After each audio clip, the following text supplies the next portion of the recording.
Okay, this is a video walkthrough of our bus that is for sale. This is a 1991 Wayne body international bus with a DT6 466 and an MT643.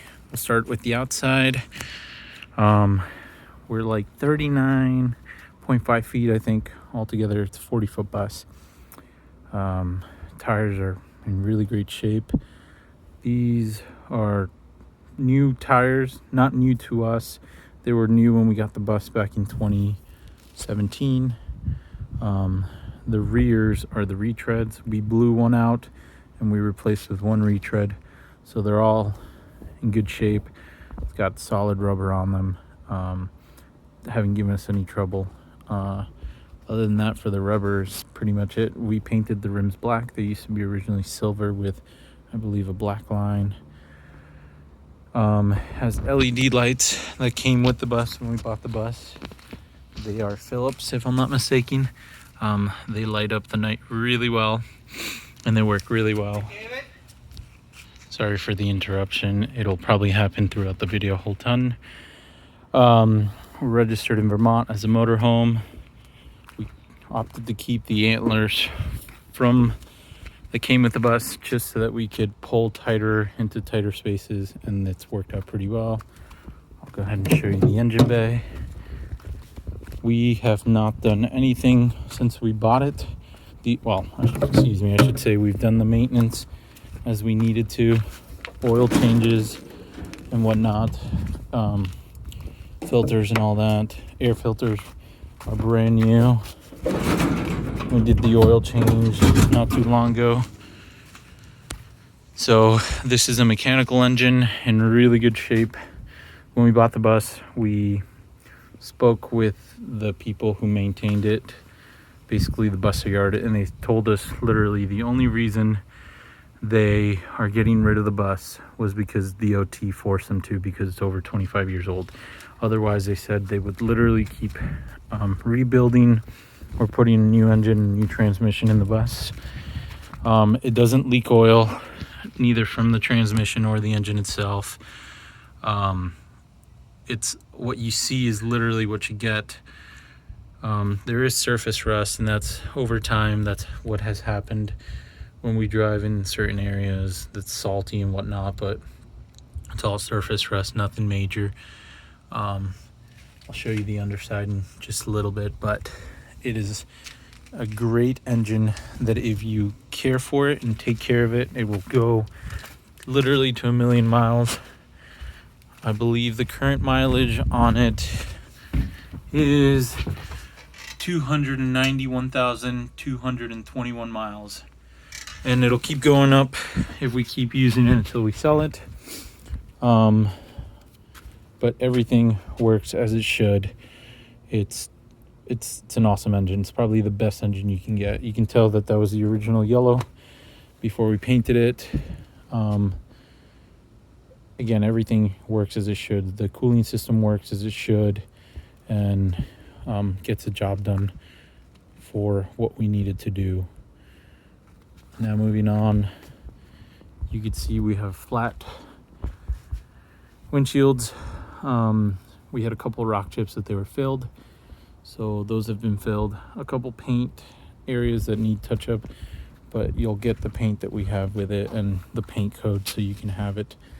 I believe it's a 50-gallon diesel tank, which usually we never let it get below a quarter, if at that ever. It's mostly a half a tank is when we're always filling up. I think we average about 8 to 10 miles to the gallon. That's really what you get. So this window was removed because it was a double pane window, and we wanted to be able to put walls up on both these sides, and so we did that. The bottom of all the windows are limo tinted, and the windows that are covered up by walls on the top are limo tinted. The top portions of the window were not limo tinted or tinted in general, so that we can let natural sunlight in. If we come around to this side, this is where the propane system is. These are cool boxes because they have a latch system so that they don't come whacking you in the head. This is 29.8 8 gallons of propane, which will literally last you forever. I just recently got it filled, and it's 3/4. It mainly only fills up to about 3/4. For some reason, you can never get it full. I think that's just in general with propane tanks. I don't know the science of it. I just know that this will last me about 6 months to a year, depending on what we're using. We ran CSST throughout the bus. So we have the main manifold that branches out and goes to all the areas. So you have your hot water heater, and then you have your stove, and then we also have an RV furnace, which is not hooked up, and I can explain that later, but the line is ran to go under there. And those are the 3 things that we opted to have for propane.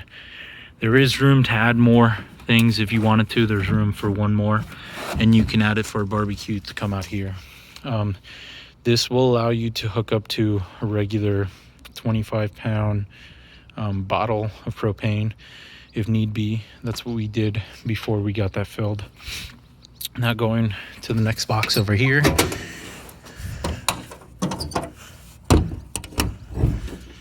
It's just extra storage right now that's just filled with things that we've had on the road. A lot of these things will not come. The one thing that will come with the bus is going to be, the triangles, and then the coolant, and then funnels and whatnot. But these are all kind of knickknacks that are just ours that we need to just clean out. You can see the rubber, pretty good shape. There's still a whole lot of tread left in this. There's the other side that had to blow out, but these are pretty good. I know some people don't like retreads. If you wanted to get those changed, you can get those changed, but that's just what came with the bus, and we've had no problems other than the other side when it blew out. Again, this is where the RV furnace is at. That's underneath the bunk beds, and I'll explain that a little later, but this is the one camera that is currently not working, and that I'm not quite sure as to why. I think it might be just something to do with the wire, and at this point it would, if it is the wire, it would be difficult to fish it out because the walls have already been built up throughout, so we have just never taken it apart and really done anything with it. But no leaks at all whatsoever from the roof. The only thing that will leak on you is this door here, and it's depending on what angle you're parked, and it's because I never had time to seal it properly, because all it is just this rubber. But again, it depends on how you're parked and where you're parked. We never really had an issue, and it wasn't a leak where it was just downpouring. It would just drip at the very most, but it didn't really affect anything or mold anything up. I need to power wash the roof, but we have these solar lights that will come with the bus that are really great. They charge in the sun, and then at night they come on when they sense motion. On the roof you'll see that there is our original hatches. We kept those, and then on the other side you can't really see, but there's a max air fan, and then you see the other max air fan, the 4 solar panels, and the 2 rooftop ACs. The rooftop ACs cannot run off solar because they're not hooked up to the solar. They can run off of probably a 2,000 watt or higher generator, but that's really pushing it. You would probably need a bigger wattage generator or a 30 amp, and it will run off a 15 amp. It just depends where the 15 amps coming from and what kind of cord you have on there. And if we keep going to the end over here, this is where we house all of, well, not all, but most of our solar components. We have our 8 deep cycle batteries, as you can see here, and then our Ames inverter, our 3,000 watt Ames inverter that's there. And then this is where I keep our extension cords. You will get the 30 amp extension cord with the wishbone that converts 15 or 50 amp to 15, and then there is also another converter that converts 50 to 30. So you can either use an extension cord or you can use the 30 amp extension cord. The batteries do need to be occasionally looked, not occasionally, probably every 3 to 6 months, checked to make sure that they are topped off from fluids. I've done that once the entire time and haven't had to since then. It is bolted down to this wood, and the way that it's set up right now is that wood is just perfect, so it pins all the batteries together. The only thing you will get is the batteries just shifting on you over time, but all you do is push them back. And if you wanted to, you can add a piece of wood over there and drill through to hold it down. We are grounded to the bus chassis, so everything's been looked over. I made sure that we were safe while we were doing this. The only thing that we ever ran into a problem was when we were in Utah, somehow water got in here and basically melted this and the wires that run to the panel. That has since then been repaired and it's been sealed. You can kind of see the runoff of the sealant, but you should not have any other problems with that. Other than that, the inverter one time died on us. It's been fixed since, and it hasn't given us any trouble. It's currently running off the solar. Let's see, we keep going around the back. We do have a hitch that's rated for, I believe, 10,000 pounds. And this I installed myself. It is not welded, it's just bolted on. We can actually come under here and you can see it's bolted on, and now you can get an idea that there is no rust on the actual floors. The frame itself has a little bit of surface rust, but it's never been anything to affect our ride or any holes or anything. When we first got the bus, we repaired all the rust that was on the floor and then coated it with Rust-Oleum before we laid our installation and then our subfloor. You can tell the boxes are pretty heavy duty. They're made out of pretty thick gauge steel, and then the bottom of them are lined with this angle iron so that it can really support a ton of weight. There is a backup beeper on this bus that you can choose to opt out to unplug. We always left it plugged in just for the safety of others. This bus is air ride and it does have air brakes, so you can see that those are the two airbags. So over time the bus will sink once you're parked for a little bit of time, but over time, not over time, I'm sorry, when you start the bus up, they will fill back up and go back to ride height. We haven't had any issues with those. Everything you see here is the way that we would literally get up and go places. This is our tow bar for our vehicle that it is set up for. If you decide that you want the car, you will get the tow bar and everything to tow it. The car comes with lights, and so we're set up for trailer lights. This happened while we were in, I believe, I forgot what state it was, but basically the bars did not lock in and the car kept moving forward, and accidentally, so once we fixed it, it was fine, but then I accidentally put it on one of the holes that I thought would hold and it didn't, and so it dragged for a while, and that's what caused it to do this. You can get replacement cables. Honestly, these will do just fine. They haven't given us any trouble. Like I said, the hitch is on there solid, won't give me any trouble. I've towed the car cross country several times. We've towed a Wrangler with this. We've towed our Scion XB and has given no trouble to us.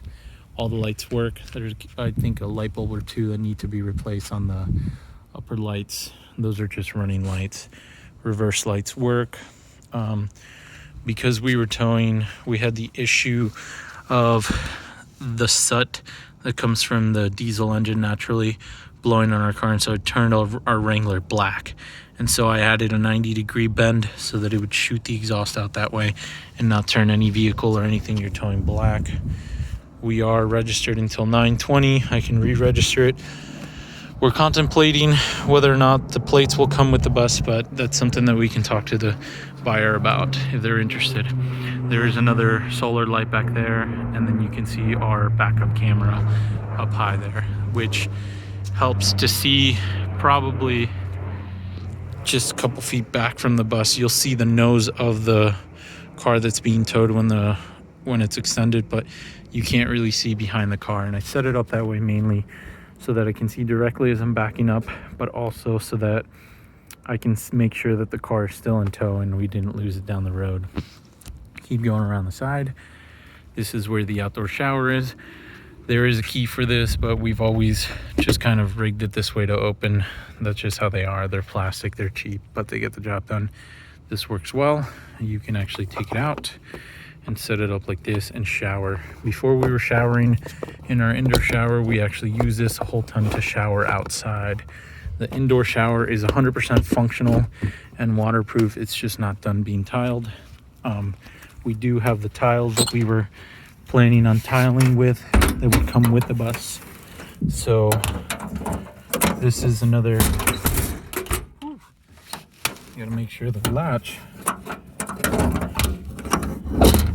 there we go. So another knickknacks. This is where we keep the hose to fill up our water tank. More knickknacks. And then our composting toilet median is here. And then we have, actually behind all this is all the tile that we would need to complete the job for the shower. These boxes are a little dirty and some of them have surface rust, but it's nothing that you can't clean up with a wire wheel or anything. There is no rot or anything of that sort. This is both our city water and our tank. I never hooked up the city water just because it was never really necessary, but I always fill the tank. It's 100 gallon of fresh water, which actually sits from here till right about where the outdoor shower is. This is a mushroom vent that I bought specifically for our toilet because I was wondering what I should do to vent our toilet. I didn't want to go up to the roof, so I just did it out the side, and this works pretty well. I'll show you that inside. This was the tire. Back here is the newest one. That was the one that blew out, and we're not sure of the cause of it. It was kind of the most random thing, but I think we must have hit something and it got pinned between the mud flap in here, and it took the mud flap off, but I fixed the mud flap, put it back into place, and it's all good. Now this storage boxes are for our gray tank, our gray water tank, which this works out really well when you're traveling. We always were able to dump our gray water as we were driving or as we were parked because we used all natural soaps and nothing that would harm the environment. So the nice part is nobody would know the tank is there because our outlet for the water is right here.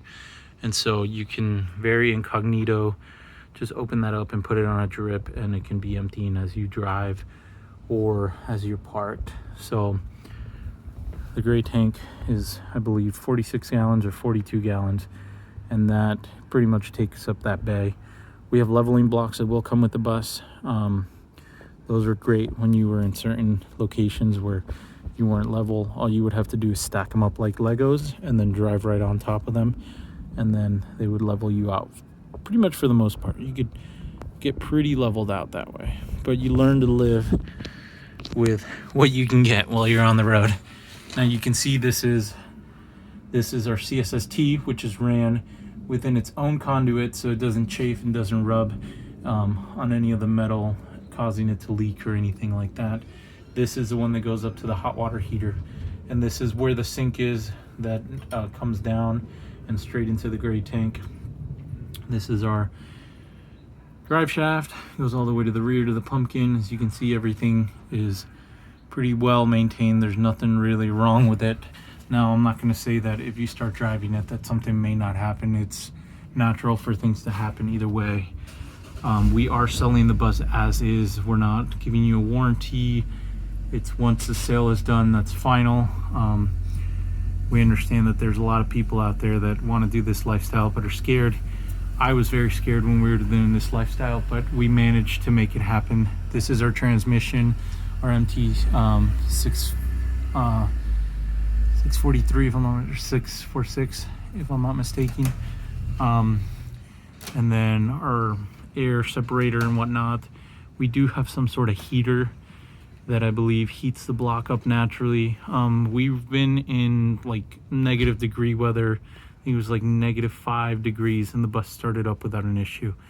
It is a great bus. I asked, do you have a block heater for this? And he told me straight up, he says, nope, it's not necessary because this bus will start up no matter what. This right here is our battery tray, and I'll show you where we have a single battery. This bad boy is pretty expensive. Once we hit the road, it actually died on us. So we had to get it replaced, but they're a little harder to find. You can still find them, you just have to go to the dealership. I think we paid $182 just for this battery, but as you can tell, pretty clean, just surface rust. You can see there's no oil leaks. That the residue of oil you see is because when they drained it, they just cleaned it and left the oil. The transmission doesn't leak either. Shifts smoothly, does its job the way it's supposed to do. This is our air tank. The nice part about this is I set this up for when you want air, you can actually hook up an air hose to it right here, and you can fill up tires, or it's basically like an air compressor, and you can use it for what you need. So you just open that valve and it allows air to go through. I would suggest to use it when the bus is running. You can dump air with these straps here, and then there's also a dump right there. I'll show you the battery and its tray. You can tell we had our hide a key here just in case we ever needed it. It won't be there. You can remove this if need be. We do have a smart charger that never really worked to charge our solar. It always competed with our alternator too much, so I don't have it plugged in currently, but it's there. If you want to upgrade your alternator, you can, and this is set up straight to the solar batteries to charge as you're driving. You can see we picked it up in 2018 and hasn't given us any trouble since. The reason it died the first time was because when I set up the cameras, I didn't put a kill switch on them, so the cameras were constantly on. Coming around to this side, the driver's side, there was a radio. We took it out, left the antenna, so if you wanted to run a radio so that you can listen to music, you can. It's still, the options there. We do have a CB radio that I wired up the antenna and wired it all up, but for some reason it didn't work.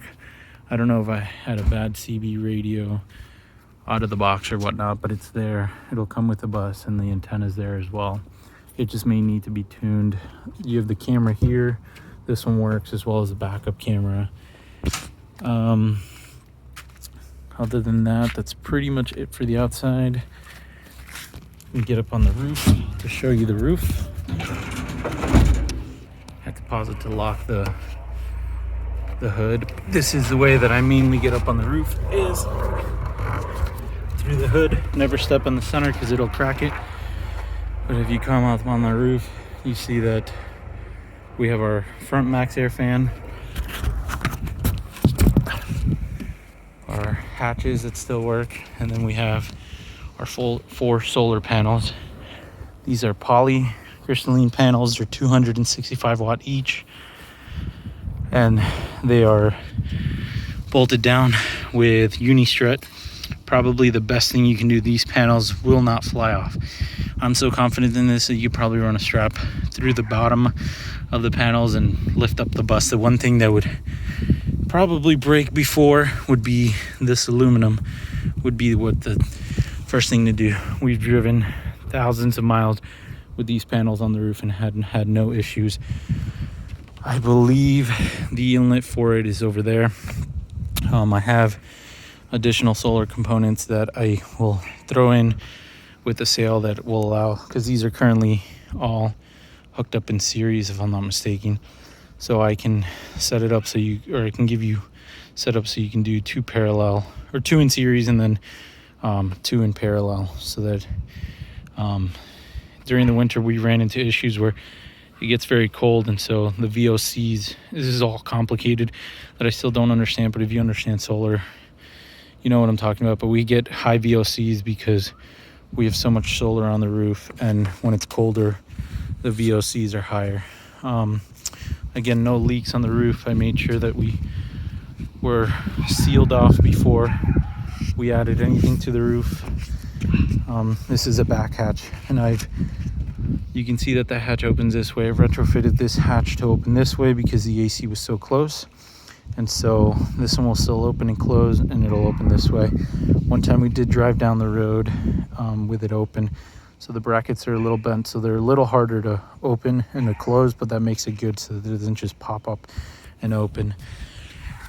We also had this thermostat that basically gave you real-time weather, so it would tell you what the temperature was outside and inside. It just needs new batteries. Our other max air fan, and then the beauty of this bus, as you can tell, is it's not a wicked curve like most other buses. It's a very more like flat, and then it starts to taper off on the sides, which was great when I added the Unistrut to hold the panels, because the panels essentially almost sit flat on the bus.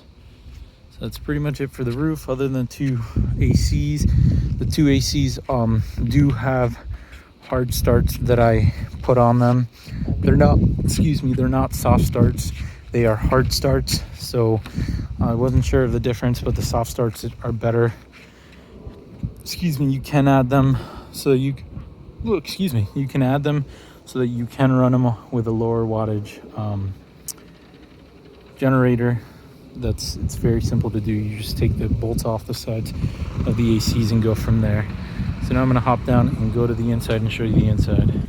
As you come through the inside, I had the ingenious idea, which wasn't so ingenious, but we never finished our stairs. They are insulated because we used to get air leaks from here, and we just never finished them. So we were going to finish them and cap the floor off and, add whatever we were going to add. The one thing to be mindful of is you can only go so high before the door's going to scratch up against anything. So I went to the dollar store and just bought these. This was mainly to keep most of the trash that we tracked in with our shoes out.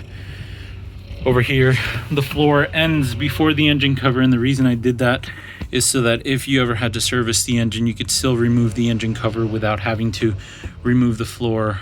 It's a pain in the butt. So I added this rubber mat on the front end over here so that when you're driving and you track in a lot of junk on your shoes, it wouldn't scratch up the floor. This is vinyl floor with a PVC core, and this stuff is amazing. We paid over $600 for this floor for the entire bus, and it is great. It does the job, and it does it very well. You'll see that there are a couple nicks here and there, and naturally when you get rocks in your shoes, you'll essentially almost scuff it, but it looks so natural. You can see that one scuff there, but when you look at it from up above, you wouldn't even be able to tell the difference. Sorry for the background noises. My neighbors decide to do their yard work now that I'm here. This is a driver cockpit area. So because this is a mechanical engine, this is basically like a Cessna throttle. So when you go to run this bus, I was told that anytime you run a diesel engine, you want to let it warm up for 15 minutes before you drive it, and then after you're done driving, let it idle for about 5 minutes, and then you can shut it off to cool down the turbo and to warm up the turbo, and so on and so forth. You got your light switch. Because it is a mechanical engine, you have your manual kill switch. So if you turn the key, it will not shut off until you basically choke the engine to manually shut it off. This right here is probably the best thing you'll have in a bus, and just the bus in general is the best bus you can get for road tripping, just because of how awesome it's built. This is called a Jake brake, so you'll see that big pedal over there, and what that allows you to do is it allows you to use your transmission and your engine to basically slow down without having to use your brakes, meaning that you can do it without having to slam on your brakes and without wearing down your brakes super quick. So that's one added feature that a lot of buses don't have, and we have. And when you're going down hills, it helps a lot because you're able to use that to slow the bus down naturally without having to slam on the brakes and burn brakes while you're going downhill.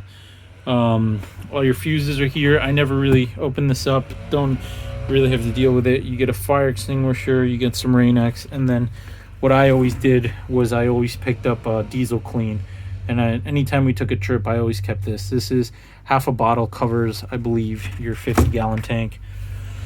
Excuse me. And then the other half was for the way back, or as we needed it. We do still have one single heater in the bus. That is a front heater, which cools, heats up the driver's area and keeps the defrost working for the front. A lot of people remove it and then they run into frost issues in the winter and whatnot. We opted to keep it because while we're driving, this actually will heat up basically all from the refrigerator here, and it'll keep you very, very toasty as you're driving. Again, we've driven in some very cold weather and it's done really well. We have a 32-inch TV here that's just kind of soft mounted. We have a sound bar up here. This is basically what I use to jam out. It's Bluetooth, so as long as you run the inverter, you can listen to music while you're driving down the road. Kids can watch TV with whoever's sitting here with them. We do have one baby seat there. I'm getting a little ahead of myself. Before I get to all that, again, CB radio. I'll turn the key so that you can see the backup camera. That beeping is just basically telling you that you have the key on the accessory. So you have your backup cam, your left side, and then what would be your right side. You can change this configuration to only see this or see just channel 1 and 2, so on and so forth. The CB radio is on a switch, so you just flip the switch and then I believe just turn it on and then, you know, go from there. I do have the rest of it somewhere. My son's always playing with it, but it's just here. This is a switch that kills it on and off, and then you have a physical kill switch here. Kill that so it doesn't beep. You have your washer fluid, which is that guy, and it sprays. There is one nozzle that just needs a hose replaced, otherwise it just pees across. You have your wipers, which is great because you can individually control them. So this side, this left one controls the left side, and this right one controls the right side. Your heater controls are here. So basically your heater pump, you would turn that on to work your heat, and then where you want the fans to blow. There's a fan for up here, there's a fan for down here, and then this basically is your lever to switch where you want the heat to be diverted. I cleaned up the wires as much as possible and removed all the things that we didn't need. There is one wire that's looped together that was for the rear door, because if you have the rear door open, the bus won't start. So I looped those together. You have a little bit of storage here for whatever you need, knickknacks and whatnot. I have this remote that I just kept here for the soundbar at all times. And then you have your Max Air fan remote here for your Max fan here. Your air actuated door, your switch is here, so if you bring this down, door shuts. If you bring it up, door opens. And what's nice about having the air door are our tanks will naturally leak out air, not because there's any leak in the system. It's just, I believe that that's the way that they have them set up so that they don't build up condensation. But over time, I think it's after 2 or 3 days, there's no more air in the system unless you run the bus. But when there is air in the system, that will actually physically stop you from being able to open that door because it's on the air. My plan was to eventually cut a hole to put this in here, but I just have it here. You can turn it off, and that allows you to, when this actuator's down, it allows you to physically open and close the door so you don't have to worry about it being on air. As you can see, it's very dangerous if you're not careful with it. It does have a locking system down there that we do have a key for, so that is how we lock the bus anytime we left to go outside the like shopping or left the bus in general in the woods or whatnot. These windows have always been like this. I was told you can drill holes on the bottom of the aluminum and then run water and then it'll clean them out. We never did anything. It never really bothered me to the extent that I wanted to do this. If you wanted to, you can replace this with a regular door or an RV door. We never really wanted to do that because we loved having the air door and the ability to open it whenever. When the lights are on and the door's open, you can tell that this light comes on and it turns off when you close the door. There's also one on the outside over there. You have the living room / dining room area. This table physically folds down. You have 3 chairs that'll come with it. The one thing that will not come with it is our high chair, because that's for our kids. You do have the only 110 light here with an Edison bulb, and it is dimmable, which is awesome.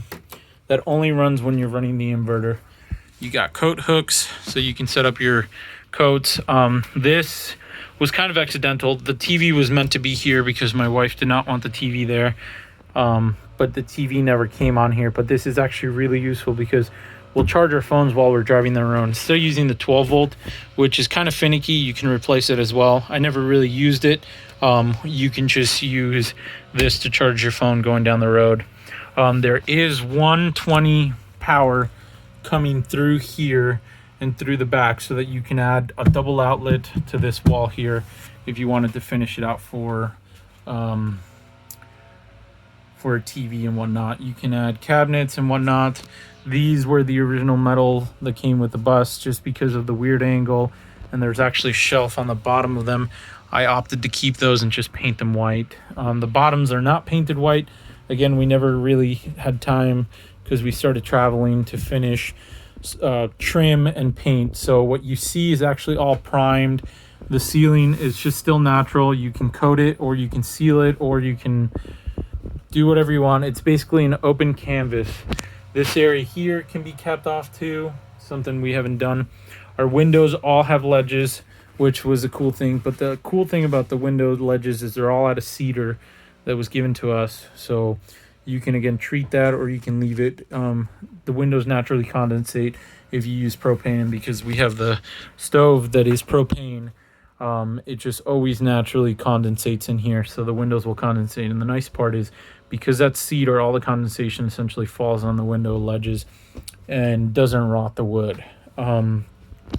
This does turn into a bed. This will fold out and basically fold down like this. This part over here is the leg to support it, and it still gives you enough walking room to get by, or you can opt to put the table down, put bags there, or have a walking area. Most of the time when we were parked, I would pull this forward, and that would get enough room for me to sit here, my wife there, and our son here, or in the high chair over there. Under here is storage that was never finished out because we started traveling. We had one drawer, which you can build 2 additional drawers like this and add them there, or you can put doors. It just basically would have to be finished, trimmed, and that's it. Cool part about our couch here is that this is storage as well. So this is where we store the window coverings for the doors here, and you can pretty much store just about anything. Cushions will come, pillows will come. You do have 2 seat belts so that you can set up kids this way. I know people are saying this isn't the safe way to do it. This isn't for safety. If anything happens in a bus, I mean, you know, knock on wood, it never does, but it's better that they be strapped down, that they are not strapped down. And it's also for legal purposes. If we ever got pulled over, which we did once, and, you know, they asked, hey, where are the seatbelts? You have 2. Adults don't need seatbelts while in an RV in certain states. Only the driver's seat does have a seatbelt. Only a lap belt because of the year of the bus. But we just wanted to have it there so that we could leave our kids there without an issue.